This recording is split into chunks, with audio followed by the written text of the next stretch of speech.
Good morning, kids! Welcome sa ating Sunday School Children's Time. At I believe lahat kayo ay excited na at ready sa oras na ito. So, before tayo pumunta sa lesson natin or before tayo mag-awitan, manalangin muna tayo. So, pikit nyo yung mga mata ninyo at iyuko natin ang ating mga ulo at kausapin muna natin ang Panginoon sa oras na ito. Let's pray. Lord, salamat po muli sa umagang ito na binigay po sa amin. Salamat sa pag-iingat niyo po sa amin sa buong magdamag. And we pray as we have our Sunday School Children's Time that you would be the one na mag-lead po sa oras pong ito. Bless you po yung awitin po namin. Ganun din po yung lesson namin pong mapag-aaralan. Sa gayon po ay maintindihan ng bawat bata yung lesson na mapapakinggan po nila sa oras na ito. Purihin po kayo sa oras na ito sa pangalan po ni Jesus. Amen. Okay, tayo kayong lahat at kakantahin natin yung The Love of Jesus. So, meron dalawang verse yan. Yung isa, yung English, and then yung isa, yung Tagalog na version. So, after natin kantahin yung English, kakantahin naman natin yung Tagalog. So, okay ba yan? Okay. Sige, ready? The love of Jesus. Ready? Sing. The love of Jesus, sweet and marvelous, the love of Jesus, sweet and marvelous, the love of Jesus, sweet and marvelous, oh, oh, wonderful love. Higher than the sky, deeper than the ocean, wider than the universe, oh, oh, wonderful love. Yung Tagalog naman, napakatamis ng pag-ibig ni Jesus, napakatamis ng pag-ibig ni Jesus, napakatamis ng pag-ibig ni Jesus, oh, oh, napakatamis. Mas mataas pa sa kalangitan, mas malalim pa sa karagatan, mas malawak pa sa kalawakan, oh, oh, napakatamis. Okay, thank you for singing along with me, kids. So, you may be seated. Pwede na kayong maupo. And this morning, wala kayong makikita ang pictures na lilitaw dito, or lilitaw dito, or lilitaw dito sa harapan ko. But rather, we will be having an object lesson. Sir, ano yung object lesson? Siguro iba sa inyo, iniisip nyo yun. Yung object lesson, yun yung meron tayong gagamitin na dalawang bagay dito mamaya. Papakita ko yun mamaya pagkatapos natin magbukas ng verse. At dun iikot yung lesson natin ngayong umagang to. So, before that, let's open our Bibles in Job chapter 42. Job chapter 42 and in verse 2. And this will be your memory verse ngayong umagang ito. Okay, Job chapter 42 and in verse 2. Basahin natin ng sabay-sabay. So, I believe lahat kayo nandyan na. Job chapter 42 and verse 2. So, kung wala kayong Bible, meron nakalitaw dito sa screen, sa taas, either dito or dito. At kung wala kayong Bible, basahin nyo na lang yun. Job chapter 42 verse 2. Ang sabi dito, I know that thou canst do everything and that no thought can be withholden from thee. Ulitin ko, I know that thou canst do everything and that no thought can be withholden from thee. So sa Tagalog, sabi ni Job, alam ko na kayo o yung Diyos, kaya niyong gawin lahat ng bagay. At walang anumang pag-iisip o anumang pag-aalala ang makakapagpigil sa anumang plano ng Diyos sa buhay ng bawat sa atin. So, before tayo pumunta sa object lesson natin, merong sinabi si Job dito na nabasa natin kanina. Bakit sinabi ni Job na yung Diyos alam niya at kaya niyang gawin lahat ng bagay? 'Di ba? Sa first chapter ng book of Job, we can see how good and how righteous Job is in the sight of God. Kaya nga, yung pag-uusap ng Diyos at ni Satan, na sinabi ng Diyos kay Satan na, can't you see Job? Itong anak kong si Job, he is an upright man, he is a righteous man, na ginagawa niya kung ano yung nakakapagbigay ng kapurihan sa Panginoon. Pero alam niyo ba kung anong sinabi ni Satan pagkatapos nun? Sabi ni Satan, Lord, kaya lang naman ginagawa ni Job yan dahil binibigyan niyo siya ng mga ari-arian, binibigyan niyo siya ng mga kayamanan, binibiyayaan niyo siya ng maraming anak. At ang sabi ni Satan, alam niyo, sabi niya sa Diyos, alam niyo, Diyos, kung aalisin niyo itong mga bagay na ito sa buhay ni Job, nakasisigurado ako na tatalikuran niya kayo. Pero dahil ang Diyos, kilala niya si Job, alam niya kung ano yung nasa puso ni Job, kaya pumayag ang Diyos. Sabi ng Diyos kay Satan na, sige, hayaan ko sa yung galawin mo yung mga kayamanan ni Job, galawin yung mga ari-arian ni Job, galawin yung mga anak ni Job, lahat ng mga bagay na meron siya, maliban lamang sa buhay ni Job. Kaya alam nyo ba, kung babasahin nyo yung Job, yung book ng Job, ano nangyari kay Job? Sa loob ng isang araw, lahat ng mga ari-arian niya, lahat ng kayamanan niya, pati mismo mga anak niya, lahat yun nawala sa kanya. Pero alam nyo ba ang kagandahan sa puso at sa buhay ni Job? Imbes na mag-curse siya o sabihin niya, Lord, kasalanan niyo to, bakit namatay yung pamilya ko? Lord, kasalanan niyo to, bakit nawalan ako ng ari-arian? Lord, kasalanan niyo to, ba't nawala yung mga kayamanan ko? Hindi niya sinabi yung mga bagay na yun. But instead, anong sinabi ni Job? The Lord give, the Lord taketh away, blessed be the name of the Lord. At di lang natapos dun.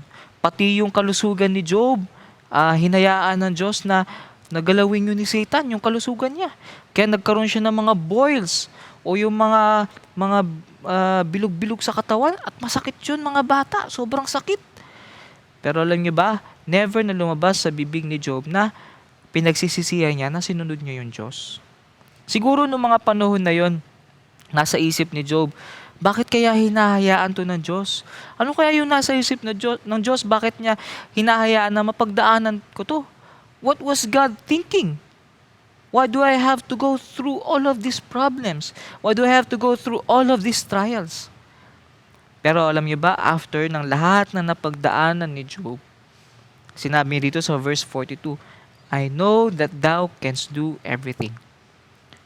Nasa gitna ng problema si Job, even if he's in the midst of a trial or problem in his life, he still knew that God knows everything. Alam ng Diyos yung ginagawa niya. Alam ng Diyos yung dahilan bakit niya hinayaan na dumaan doon si Job. Merong purpose kung bakit hinayaan ng Diyos si Job na mapagdaanan yung mga bagay na yun. At dahil si Job, yes, mababasa natin sa book ng Job na question niya yung gawa ng Diyos sa buhay niya. Nagtanong siya sa Panginoon bakit hinahayaan siya ng Diyos na dumaan sa mga ganung pagsubok. And he even cried to God. Umiyak siya sa Diyos dahil sa hirap ng kanyang pinagdadaanan.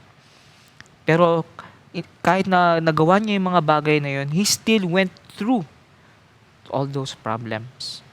At alam niyo ba kung anong naging ending ng buhay ni Job? Lahat ng mga kayamanan na nawala sa kanya, yung mga ari-arian, even yung mga anak, binalik ng Diyos ng 2 times. Doble pa sa doble. Mas marami pa kaysa kung anong meron siya nung una. Kasi bakit? Natuto si Job na magtiwala sa Panginoon. Ngayon, para maintindihan natin ng bawat isa kung papaano kaganda na tayo ay magtiwala sa Diyos at kung gaano din kasakit kapag hindi tayo nagtitiwala sa Panginoon. Meron ako ditong isang plastic bag. Ayan. So kung nakikita nyo, meron ng laman yung plastic bag natin. Yan yung tubig. Okay? So, imagine ninyo mga bata, itong plastic bag na to, it represents yung buhay natin. At sa loob ng plastic bag, ito yung tubig. Ito ba? Yung tubig na nasa loob. Yung tubig, it represents yung mga struggles natin, yung mga problema natin, yung mga trials, yung mga troubles sa buhay natin, yung mga iniiyak natin sa gabi, mga bata, yung math subject na hindi natin masagot-sagot, yung 1 plus 1, o kaya yung 2 plus 2, sinusulat natin lapu-lapu. Di ba, mga bata? Ito yung mga problema natin. Kaya di ba yung tubig mabigat? It symbolizes yung problema natin. Mabigat. Walang problemang magaan, mga bata. Lahat ng problema natin, mabigat. At tapos, ito naman, pencil. Yan, kung nakikita ninyo, lapis. Ito, it represents us. Tayo. Ito yung lapis. It represents us. So, ang Diyos, nais ng Diyos sa bawat isa sa atin, katulad ni Job, na tayo we will go through. Ibig sabihin, haharapin natin yung ating mga problema sa buhay. Mamaya, ipapasok ko itong lapis dito sa loob ng plastic bag at tapos ilalagay ko yun sa dulo. Alam niyo ba, mga bata, kapag tayo nasa gitna ng problema at ang nais ng Diyos sa atin pagtiwalaan siya, hayaan niya tayo na pumasok dun sa problemang yon at nais ng Diyos na lagpasan natin yung problema. We will go through that problem. Pero alam niyo ba, mga bata, minsan sa buhay natin, imbes na magtiwala tayo sa Diyos na isipin natin na yung Diyos kasama natin sa problema, may mga pagkakataon na minsan umaatras tayo. Bumabalik, inaatrasan natin yung problema. Isipin niyo, mga bata, kapag pinasok ko tong lapis dito sa loob ng plastic bag at lumagpas to dito, at tapos inatras ko, syempre may butas na siya. Ano sa tingin niyo mangyayari? Di ba kakalat?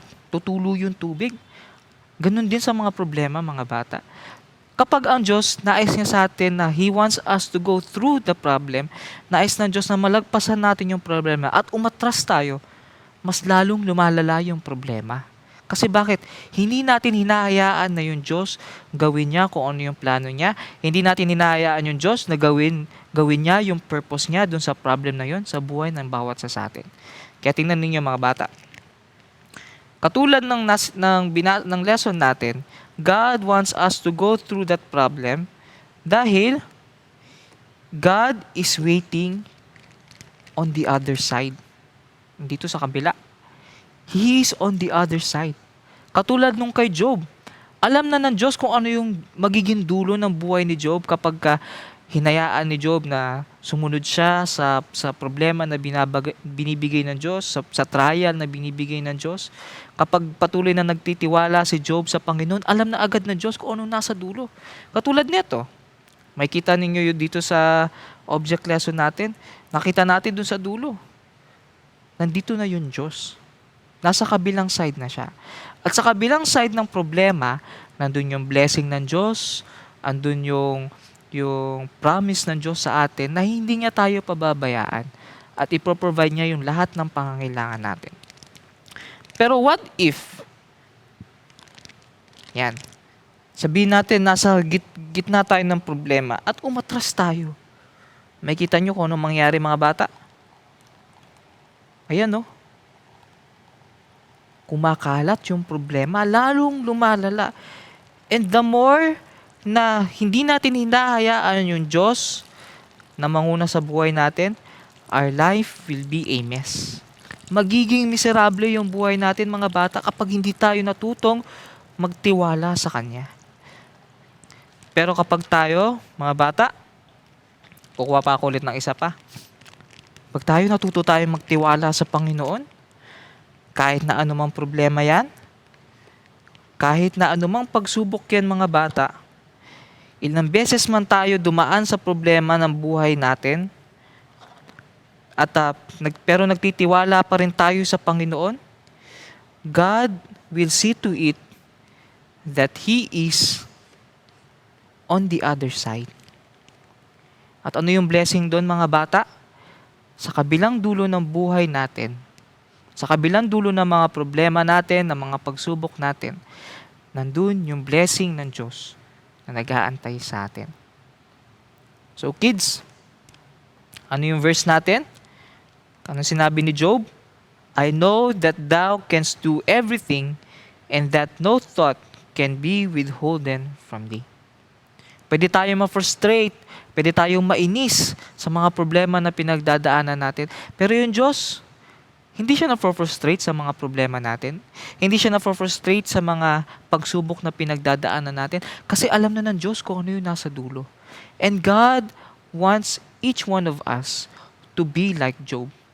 Yes, may mga gabi na umiiyak tayo, may mga pagkakataon na kini-question natin yung Diyos, but God wants us to put our trust in Him and allow us to go through that problem together with God.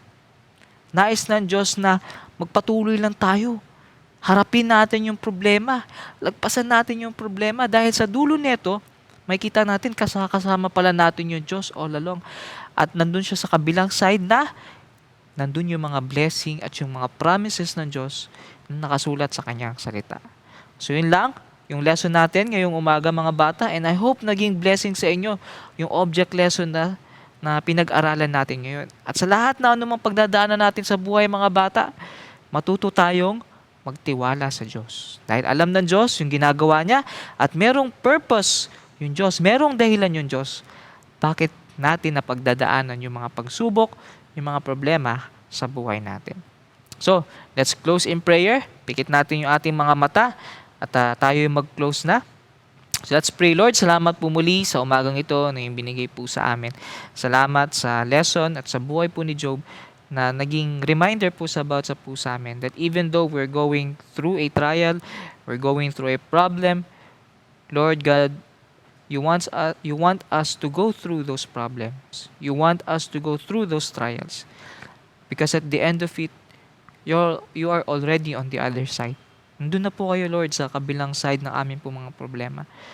At sa kabilang side na pong yun ay nandun yung mga blessing, yung mga pangako niyo po sa amin. And help us to claim yung mga pangako niyo po sa amin. Help us to put our trust in you even in the midst of a problem, even in the midst of struggles. Itulungan niyo po kami na patuloy lamang magtiwala po sa inyo. Salamat po sa oras na ito at kayo po ang siyang mapurihan. Lahat pong ito ay dinadalangin po namin at pinapasalamatan sa pangalan po ni Jesus. Amen.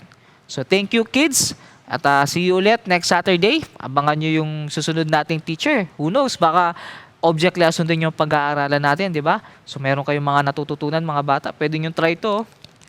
Yan, pwede nyo try ito sa bahay, pero patulong kayo sa parents ninyo kasi baka masugat kayo dahil matalim yung end ng mga lapis. So yun lang mga bata. Paalam at see you tomorrow sa ating Sunday service. Bye-bye.